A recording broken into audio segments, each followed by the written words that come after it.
Well, hi everybody. Welcome to Courtroom Insider on location. Eaton. Sorry to cut you off. Go ahead. No, just start again. No, we'll keep going. We're here. We're doing this live, not live. Here we are in Denver. We're in Denver, yes.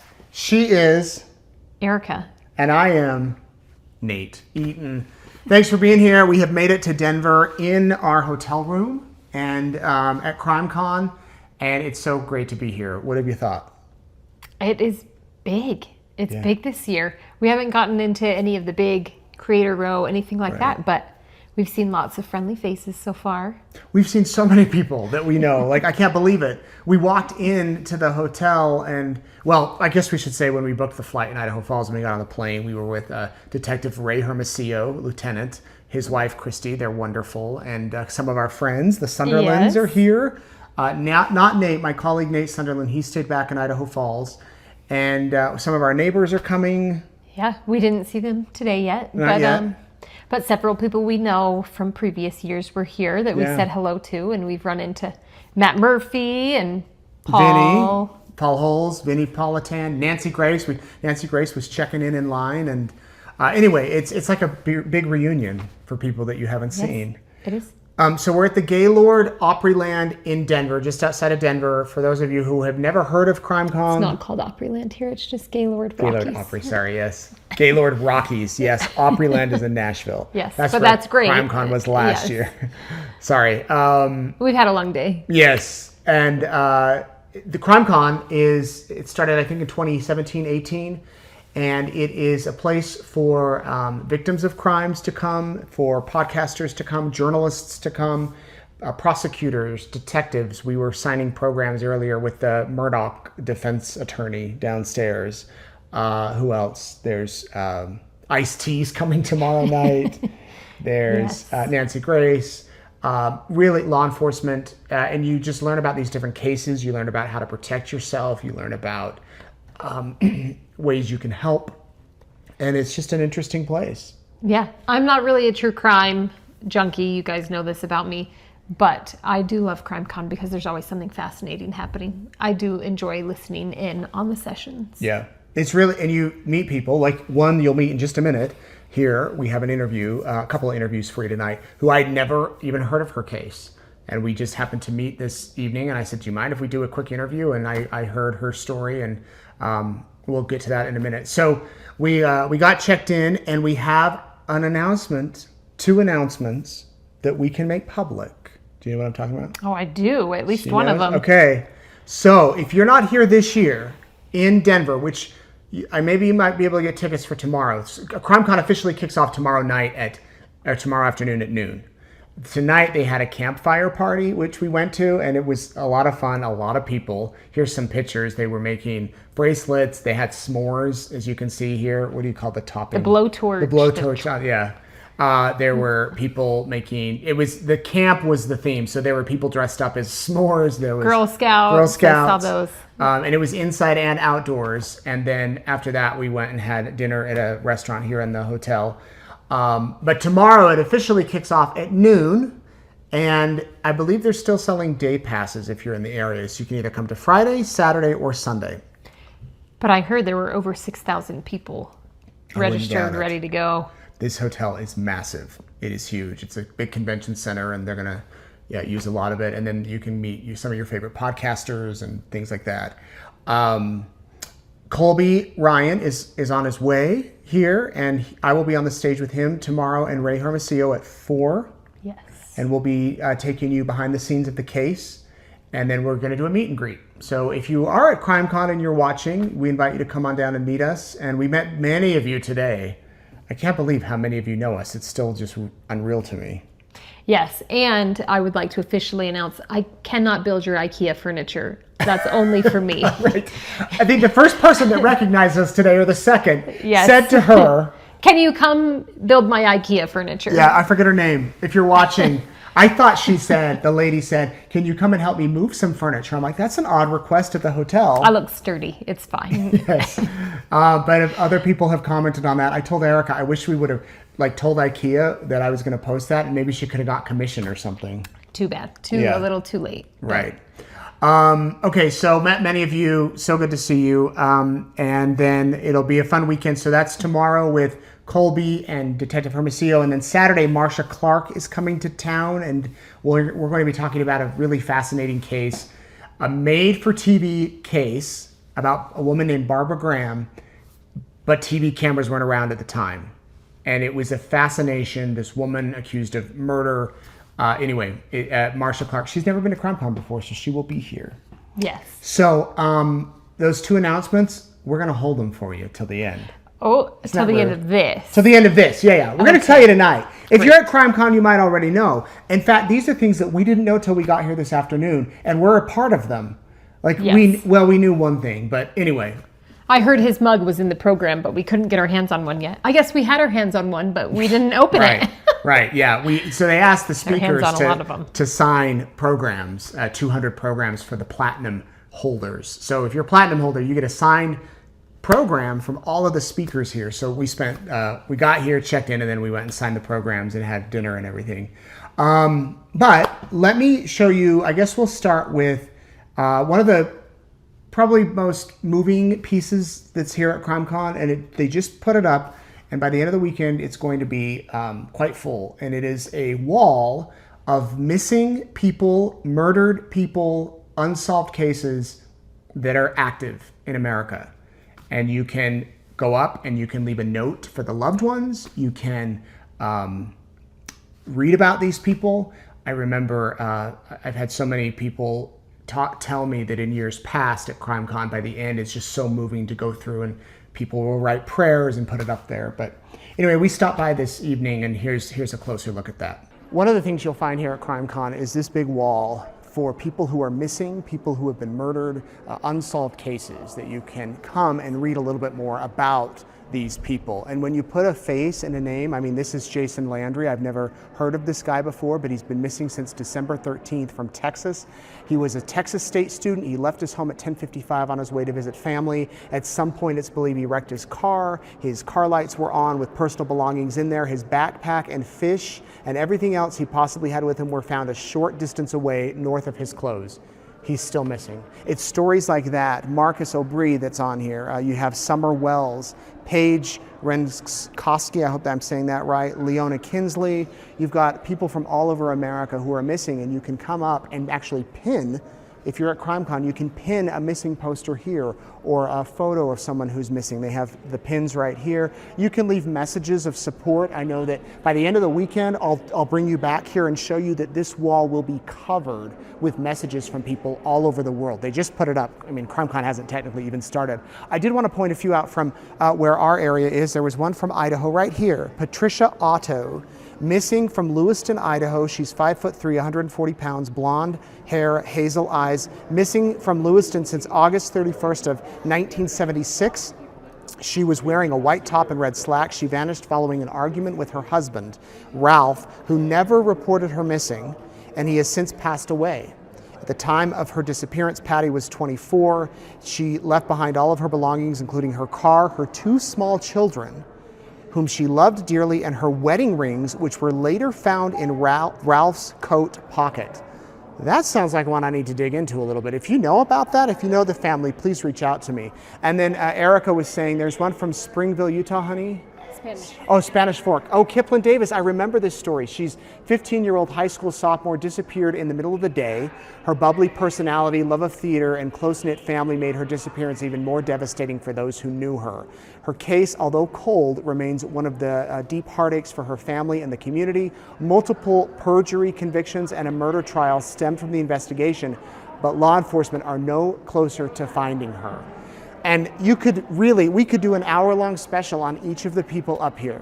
The men and women who are missing. You have this one here on the end, Jason Landry, we talked about a minute ago, and then some other ones. So you can leave a note of support for the family. You can leave a prayer. As I said, before we leave CrimeCon on Sunday, I'll bring you back here and you will see this wall will be covered. Just one of the many ways that we can remember those who are missing and the victims and the family members. So every year at CrimeCon, they've had that wall. Yeah. And it gets bigger. And wouldn't it be amazing if next year, by this time, or the next CrimeCon, some of those are off the wall because they're solved? That would be amazing. Yeah.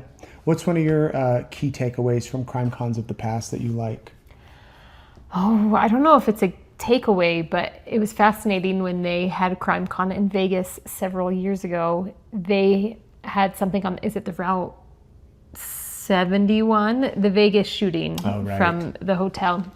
And it was before the documentary came out. And so he shared this story. I've never forgotten that the shooter had had 2 hotel rooms and he had punched out the window in one and went to the other. And when he punched it, it suctioned the door, and he had had guns set out on 2 beds. And so he didn't have access to that room because he would have asked for a room key and they would have checked on him and they would have known something was up. So he only had the one room full of guns. So I think what a crisis that averted, part of it, that there was only one. But the police response at the time, just hearing how they coordinated everything, was very fascinating. Right, and I don't think I told you this, and I'll tell you all now. I'll announce this. I have in October, on the anniversary of the shooting, one of the cops coming on, Courtroom Insider. I did not know that. He's written a book. In fact, Was he the one that came to CrimeCon?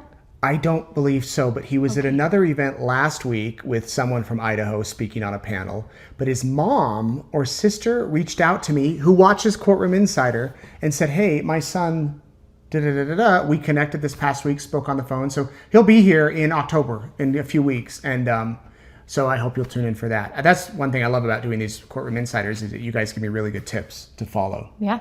You know who else has good news tips, good stories? Gigi. Yes, she does. Gigi is the best. She's the host of Pretty Lies and Alibis, if you haven't heard her podcast. And she gets along great with everybody. She's a Southern lady, has Southern charm, and she actually used to do true crime and then stopped. And then the day Chad Daybell's kids were found, when I was up in the helicopter, she called her friend Fruit Loop. Who I met. She's also lovely. Do you know her real name? No, they never told me. I don't either. I know Gigi. It's Jennifer. I don't know Fruit Loop's name. They started a podcast. And we saw her. We caught up with her today. And I apologize to those of you that are full on into true crime, the Donna Adelson trial, which I haven't followed at all, and the verdict came down today, and guilty. And I got a chance to ask Gigi about that and a few other things. So we talked with Gigi just a little bit ago, and here's what she had to say. All right, we're here with Gigi. You know her, you love her. Pretty Lies and Alibis. How many crime cons is this for you? I started in Vegas, so Vegas, Orlando, Nashville, 4. 4. And what are you doing here? I'm on Creator Row, so I'm just giving away freebies and then meeting my alibiers and having fun with everybody. The reunion for us, because we normally are seatmates at the Vallow Daybell trials, but now that's over. So now we just have to meet here. Yeah, tell everybody about how we met. Wasn't it that this case, the Vallow case, that kind of piqued your interest? What's interesting, Nate, is the day you were flying over Chad Daybell's property, me and my best friend Fruit Loop from high school, here off camera. who was here off camera. Hi, Fruit Loop. We had been following this case since you broke the story, you and Justin Lum, and we followed every update. And when you were on the helicopter over Chad's property, I called her and I said, get over here. We're going to start this podcast right now. I've been in true crime years before, sat in some really big cases, but got out of it. And that was the day we launched, when Nate was flying above and saying there's something going on, canine dogs, cadaver dogs. Right. We were like, these kids are here. And so it was really kind of spawned by Nate, to be honest. And it's called Pretty Lies and Alibis, if you haven't listened. Then we were together in Boise for Lori's trial. 6 weeks. 6 weeks. And Chad's? I came for 2 weeks a little for bit Chad, of Chad's. not the whole time. And then Arizona. Both Arizona trials. Yes. So 4 trials. Yes. Same case. Seatmates for the most part. Yeah. Now I have to ask you, I'm going to confess, I have not been following the Donna Adelson trial at all, just a tiny bit. Yeah. But I heard there was a verdict. Big verdict, guilty verdict, and she flipped out. She was like, no, and the judge was like, Miss Adelson, calm down. So give me a brief synopsis of the case. Yeah, so essentially a family in Florida, very wealthy, dentist, periodontist, millions of dollars. Their daughter, who was an attorney, married an attorney who was a law professor at FSU. They separated, divorced, and she wanted to move back to Miami with her kids and leave him in Tallahassee, which of course he didn't want to do. Very active father in their life. She wanted to be closer to her family. And so in the end, her son, Donna Adelson's son Charlie, was dating a girl who's the father of her children was kind of from the wrong side of the tracks, had a contact with somebody who was the leader of the Latin Kings in Miami, Florida. and they paid a hitman to go up to Tallahassee. There was one failed attempt, and then the second trip to Tallahassee, they pulled up behind him in his garage. He was on the phone, told the person, there's someone unfamiliar to me in my driveway. He walked up, shot him twice, point blank in the head. And so it took 2 years to get arrests in the case. Wow. That was the hitmen, both hitmen. And then they find out that the woman Charlie was dating had that connection to the hitmen. They do a bump. The FBI tickles the wires, approaches Donna outside of her apartment in Miami, hands her a piece of paper with Dan Markel's face on it, his address, and a $5,000 figure. And he said, hey, we're here, you're taking care of these two, but you're not taking care of this hitman. You need to take care of him. But it was really the FBI. It was the FBI, but it stimulated conversation that really led to Charlie Adelson's arrest, her son, who was a periodontist, living the life, Ferraris, women every day. But also, Donna would get Charlie to do his dirty bidding. And we found that when it came to things with Wendy, like her relationships, her jobs. You need to talk to Wendy. You need to convince her of this. And so just today, she was found guilty on all counts and had an outburst. Charged with what? She was charged with murder, conspiracy to commit murder. There were 3 charges total. And when the guilty verdict was read, the woman had an outburst. She was like, oh no, and the judge is like, Ms. Adelson, you need to hush. And so there were some victim impact statements. Sentencing is set for October. I am so far behind. It is. That's going to be I'm sure they've done docu-series. Maybe. Oh, there's a lot. Yeah. Yeah, I have a 20-episode series on it. But the other thing too, Nate, is if I were to sit here and tell you the story, and this goes back to Daybell, it would take till the actual second coming of Christ for us to be able to go through this whole story. Well, Lori says it soon. Yeah, I mean, she's going to be exonerated soon, so we need to meet up later tonight. But so it was an interesting one to follow. You always worry, is there going to be that one that says, well, maybe she didn't. They had her in a cardigan looking like a librarian, where normally in Miami she's wearing like sleeveless stuff, stylish, living the life for a year and a half, taking care of her grandkids, which was her goal. Yeah. And then the bump happened and they got real nervous. And, and there were arrests. And now the big question is, will Wendy Adelson, the ex-wife of the victim, be arrested? Because nobody else would have known his schedule that day other than her. And after he left her a voicemail telling the time he would be at the gym that morning and wanting to meet with her later, she made an 18-minute call to her brother, who he had the one that had the middleman or the middle woman. So there could be more. There could be more. This could be the never-ending story. And by the way, this murder happened in 2014. So we are 11 years into this investigation and still getting convictions. See, you learn about stuff like that at CrimeCon. You do. From people like Gigi. What are you most looking forward to? At CrimeCon? Yeah. Just meeting the Alibis. I tell you what, my community is the best. We have the most amazing group, but also seeing my trial buddies and people that I don't get to see unless we're out on the road. So all of it's amazing, and it's a good community. And the one thing about CrimeCon is it gets kind of a bad rap. People say, oh, you go for the gore. It's really a bunch of people that are passionate about justice and very curious about how our judicial system unfolds from arrest or from crime to arrest to conviction.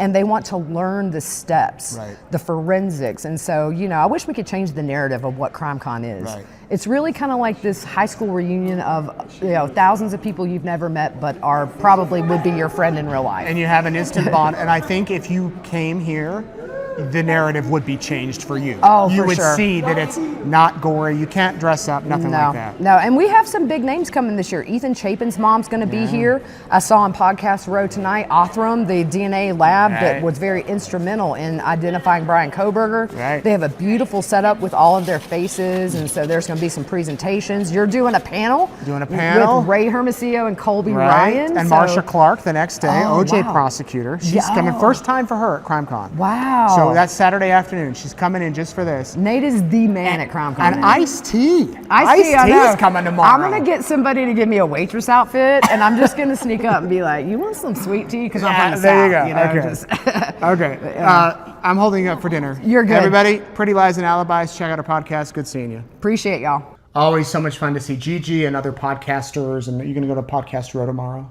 I will. I have lots of downtime while Nate has responsibilities that I walk around and wander, and all the people that are too afraid to talk to Nate will come talk to me. People want photos with her, not me. But I always I want Erica to stay with me. Like tonight, someone's talking about how they're going to a Rockies game, and she's like, "Can I come?" I'm like, "No, you got to stay here and go to the Clue Awards with me." I'm just saying. I'm presenting. It's the Rockies. I know. Well, maybe we can go to the Rockies. We don't really have a down day. Anyway. Do they have something on Sunday? I don't know what they have. Not that we would do that on a Sunday. No, but we're only in Denver once. Okay. Well, we've never been to Denver. Have you been to Denver out there? You watching? We're close to Denver too. It was great. CrimeCon in the years past has been Orlando or Nashville. We have to take 2 planes out of Idaho Falls. Last year, I took a plane from Boise to Nashville. I got in at 1 a.m. I was exhausted. It was the day Chad Daybell was found guilty. And you had checked in. I had checked into the room. And because my name wasn't on the room, it took a while for me to prove that I was married to you. I remember I got in at 1 a.m. I think you were asleep or you woke up. But I walked in and there was a meat cheese platter that the kind folks at CrimeCon had left for us. And I'm like, oh, yummy, except I can't eat any of that because it's been sitting out forever. Yeah, there was no fridge in that room. Yeah. That was unfortunate. We got a snack thing today. Should we show them what was in? Do you want to see what was in our snack thing? I'll grab it. She's going to grab our snack thing. The CrimeCon folks are pretty sweet. We don't. By the way, the speakers at CrimeCon don't get paid. This isn't a paid thing. This is more out of you just come because you love it. So we ate some of the stuff in there. We were so hungry. The chocolates are gone. There is maple kettle corn. Very nice. Premium mixed nuts. Yes. A chocolate chip Cliff Bar. I better save that one for last. Yes. A Kind bar. And I love Colorado mints with some bottles of water. So that's very, very nice of them to... We are at a high elevation in Idaho Falls, but it does feel drier here. It does in the room. Well, we have a humidifier at our house that's always on, which is very convenient. Yeah, when we moved from Virginia, Erica especially was always like, "It's so dry, so dry." I was raised in Utah, so I kind of was used to it, and so we were there a year or two, and we got a whole house it was probably a little longer than that because our son was constantly getting bloody noses, right. So we decided, and it helped a little. But he still gets them. Well, he needs to see an allergist. Yeah. Anyway, I got bloody noses when I was a kid. Okay, let me get to one of our interviews. So, as I mentioned the programs earlier, as we were signing programs, we got chatting with another lady who was signing programs. And we said, what's your name? And she said, Madison McGee. Maybe you've heard of her. And I said, what's your story? And she said, my dad was murdered when I was 6, and his killer has never been caught, and I'm determined to solve the case.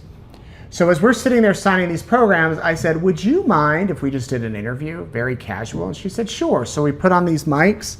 Erica held the camera like this for 10 minutes straight. And you think that that's easy. Man, Jordan, as you guys all know and love him, is a saint because I got to tell you, I should have been lifting weights for CrimeCon, but I did ask in my defense if he was going to have interviews over 10 minutes. And you said I did not need this one's only 9 minutes. Okay. But no, and you know what? I felt it. As a reporter, when you have to hold out that mic, you think holding your hand out like this isn't tough, but it is. But I learned a trick when I was little. You go like this, and then you set like this. But when I was little. I know. I should have tripoded with my knees in the seat. Tomorrow we'll be ready because we want to keep filming interviews for you all. Hopefully you enjoy these and you get something out of them. But I chatted with Madison. So here's a brief conversation with her story, why she's at CrimeCon, what she hopes to accomplish, and how you can catch more of her work. Okay, I am backstage here with Madison McGee at CrimeCon. We're actually signing programs. So Madison, we're going to keep signing them, not to be rude to you viewers. We're going to keep working, but we got a lot to get other work in, right. Okay, so tell me why you're here at CrimeCon. I'm here because I've sort of become an accidental investigative journalist. I started investigating my dad's murder from 2002. It's an unsolved case, and I started a podcast about it, and that sort of turned into this accidental career where you're investigating this. So what can you tell me about what happened to your dad? Yeah, so on July 11th, 2002, at about 6 in the morning, my dad's next door neighbor, who happened to be his sister, her house was broken into by 4 men. They tied up my dad's sister, her son Omar, and his girlfriend Kim. And they were in the house, sort of ransacking the house for about 30 minutes. Then they take Omar outside. They probably wanted money or something. They take Omar outside, And about 5 minutes later, Kim hears a gunshot, and she triggers the home alarm system. And what happened was they took Omar outside. How did I reach? Oh, yes. You did these? Yeah. Okay, sorry. You were saying they took Omar outside. There's this 5-minute weird sort of time frame, and then they end up at my dad's doorstep. My dad hears something going on outside. He gets out of bed. At this point, it's about 6:40 in the morning. So it's summer. It's bright outside. So he's like, what's going on outside? He starts to head towards the front door. Now, my dad is a former drug dealer. At this point, he's a confidential informant. My sister is home. And my dad owned a lot of guns, but he doesn't grab any. So it's presumed that maybe he recognized one of the voices at the front door, because why wouldn't you, grab something? And where are you? I am in Texas visiting family that weekend. Okay, but did you live with your dad? No. You didn't? Okay. But my mom and dad shared me. Okay. So I was supposed to go to my dad's house for the following week for the entire week. So it's a Thursday. I would have gone on Sunday. Okay. So I'm not home. And you're how old? I'm 6. You're 6. So my dad's heading to the front door, and the door is kicked in. Nobody enters the house. 1 kill shot to the head, and they leave. My sister hears our dad hit the floor, and waits about a minute because she doesn't really know what's going on. And a minute later, she comes out to the living room, and she finds our dad taking his last breaths, and she calls 911. The first trigger for 911 was the home alarm system that Kim hit when she heard the gunshot, not knowing what happened.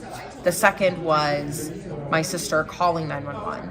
Sure. And the third, and most bizarre, is Omar runs to the end of the street. There's this brake shop, and he calls 911 from there.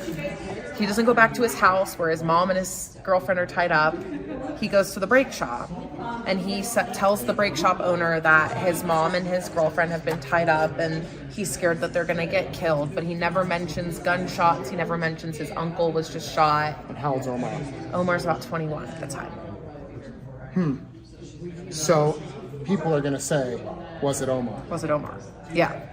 I don't know. I don't think it was. I think there were 4 other people there who potentially had motive to kill my dad or get money, drugs, something going on there, retaliation, a hit potentially. Yeah. And I think either Omar is working with them and somewhat responsible. I don't believe Omar pulled the trigger, but maybe, worked with these guys or something. Or he's so scared of ratting them out that he decides to kind of like change his story and go back and forth and make it a big sort of conundrum for everyone investigating the case so that it never gets solved. Did Omar talk to the police? He did. He changed his story so many times. They did take a person to a grand jury. And the story goes, according to the prosecutor at the time, that they had to drop the charges because Omar's testimony was so unreliable, it just wouldn't hold up in court. Oh, wow. Where's Omar today? Living still at the bottom of the hill from where my dad was killed. Yeah. Wow. So the house next door that they broke into, that my dad's sister lived in, actually burnt to the ground about a year later. But Omar, they owned that property, so Omar put a trailer at the bottom of that hill, and that's where he still lives. So obviously you're much older than 6 now. Yeah. When did you start to investigate this? I'm 30 now. You're 30. You don't look it. Thank you. And why? Like, why after all the years did you decide to... So I actually didn't know my dad was murdered until I was 16. I think my family was just like, wanted to keep my innocence and didn't want me to know. And I didn't grow up in the area that my dad lived in, and I only saw him, a week, a month, or for a weekend. So it was very easy to kind of pretend like my dad lived in a bit more of a quintessential town than what he actually lived in. Sure.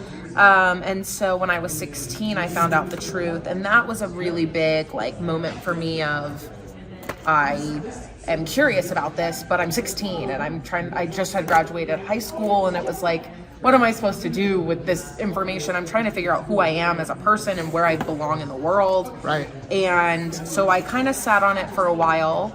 My career interests were always in film and television, so it was always in the back of my mind, like, could I use that medium to solve this case? And then Serial came out, and there were other sort of examples of real primetime journalists using a medium that was a little bit of a lower lift than film and TV to, promote and solve crime. And so that was always in the back of my mind. And then during the pandemic, I was sitting at home going, I don't have anything to do. It's the first time in my life time is not an excuse. I don't have lack of time. I have so much time. And I had started revisiting some of the podcasts and documentary series that I watched when I was, younger. And a lot of those cases by that point had been solved. And I thought to myself, why not me? Why not this? And so I got access to the case files during the pandemic, and it took me about 3.5 years, but then I put out the first episode of the podcast. Just on your own? Yeah, independently. I'm an independent podcast. I make it. I shot and recorded the first 18 episodes in my apartment. Oh, wow. Now I'm fortunate I record for free at Spotify, which is very nice, but I own and operate my show independently. All the investigation is by myself. So, and, yeah.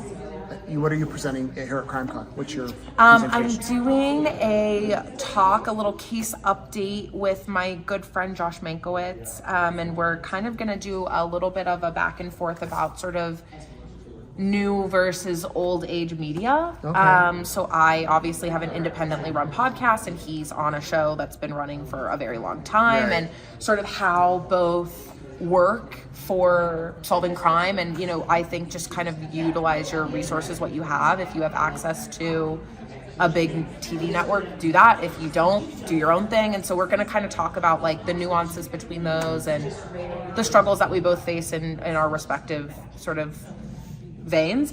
And then some case updates. And then I'm also participating in a panel that I'm actually really excited about, where I'll get to present my victim impact statement that I've never been able to present because this case has never Hasn't been gone solved. to trial. You and a few other victims, right? Yeah, there's several. And yeah, they asked me to do it, which was really special because I've never had that chance.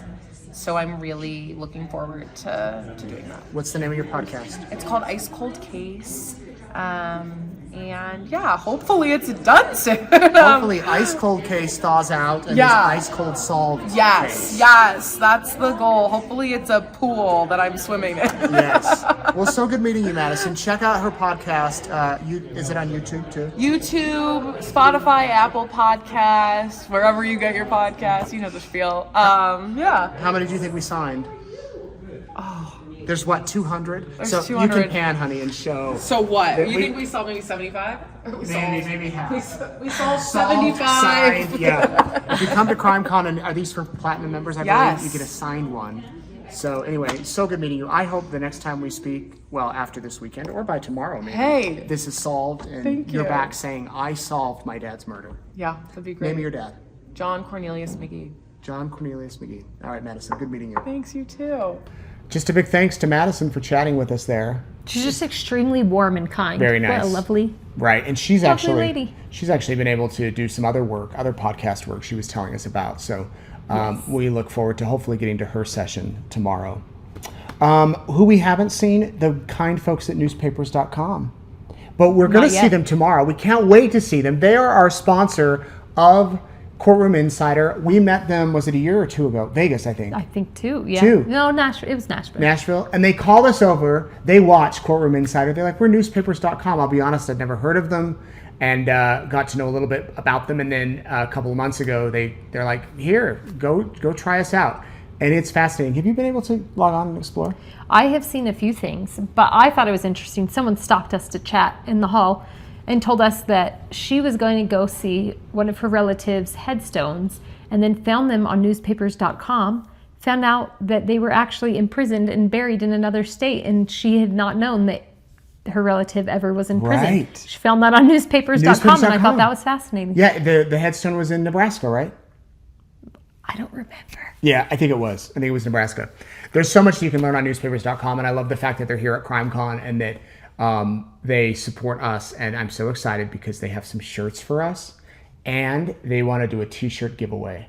So we're going to have more on that when we do our next Courtroom Insider from here at CrimeCon. I don't know when that's going to be.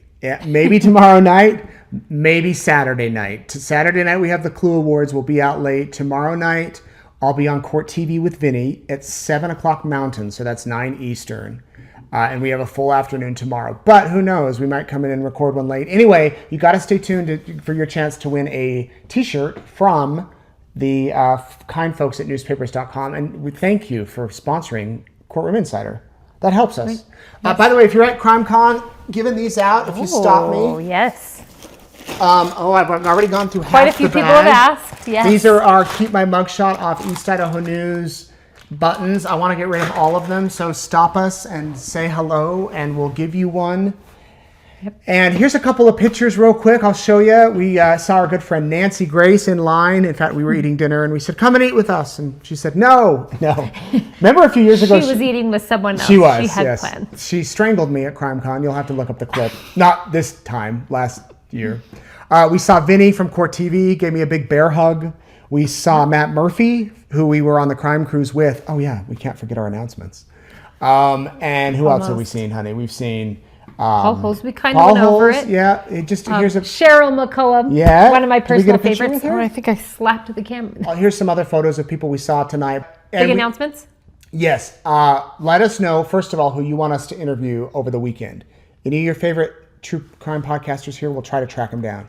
Any of your favorite journalists here, anybody that you follow, please let me know. Do you remember who I told you I wanted to meet that I have not met at CrimeCon yet? This is a husband quiz. Yes, John Walsh.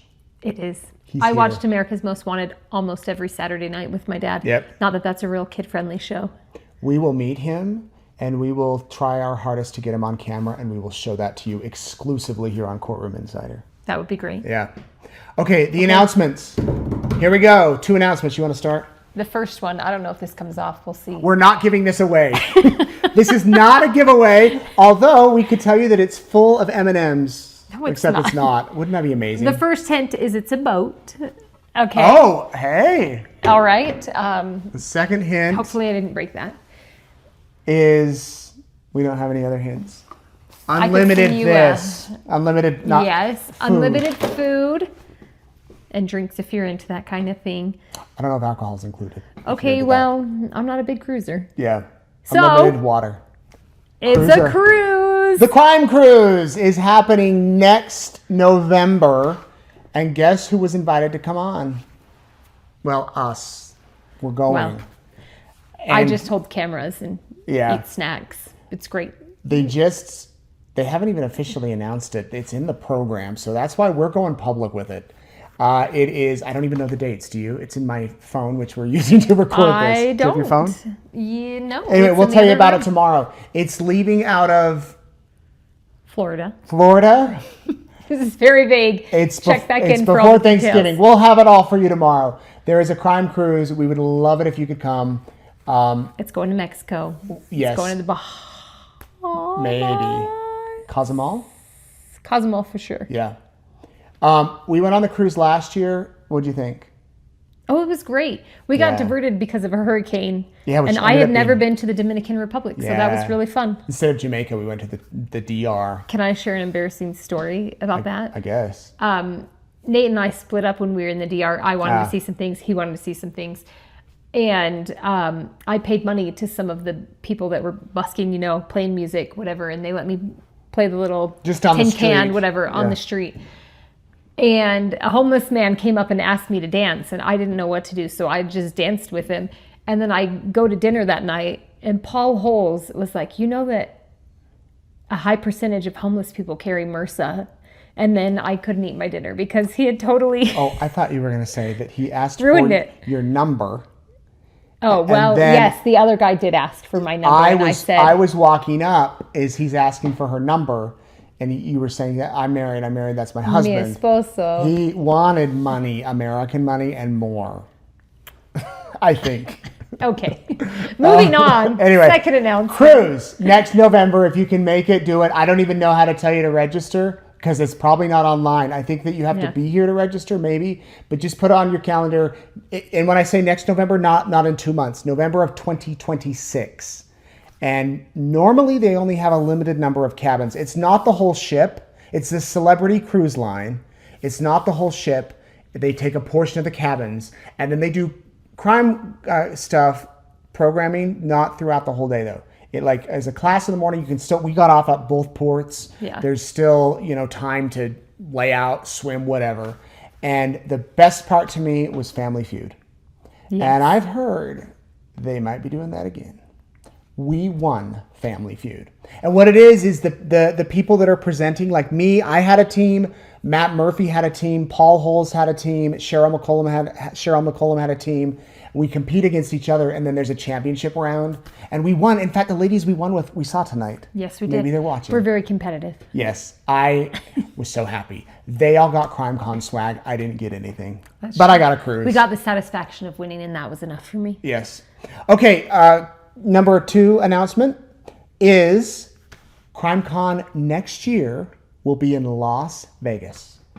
So we don't know what hotel yet. We don't have not know. looked at the program. In May, end of May, I believe the weekend after Memorial Day. So there's Memorial Day, and then I think it's the following Friday, Saturday, Sunday. So maybe into June. In Vegas, which normally flights are not that expensive from anywhere to Vegas because they want, tourists. And it's in May, so it's not too hot. And there's plenty of lodging, and normally it's cheap. And that was my first CrimeCon, Vegas. And back in the day. We'll be back, baby, in Vegas. Full circle. Yes, full circle. And I don't know what we'll be talking about. I mean, I hope they're having us back. They haven't announced it. Maybe we won't be. We'll go anyway. Yeah.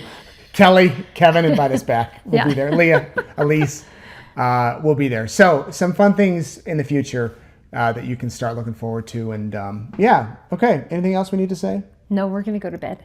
Yeah, we are. It's late. It's late for us, and we have a busy day tomorrow. Thanks so much for watching Courtroom Insider. Here's where you can find me. I'm on Facebook, Nate Eaton Reporter. I'll be posting photos and other stuff all weekend long. I'm on Instagram at n.eaton, X Nate News Now, and then Meeting the Eatons is our YouTube channel where you can see family stuff, or East Idaho News YouTube. Please subscribe to those channels if you haven't. That helps us, and then you can stay up to date on everything you want to know.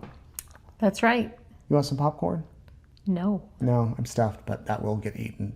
All right, we'll see you sometime this weekend. Stay tuned. Subscribe. And I'm happy to take your pictures and not be in them. So Or get a photo with her.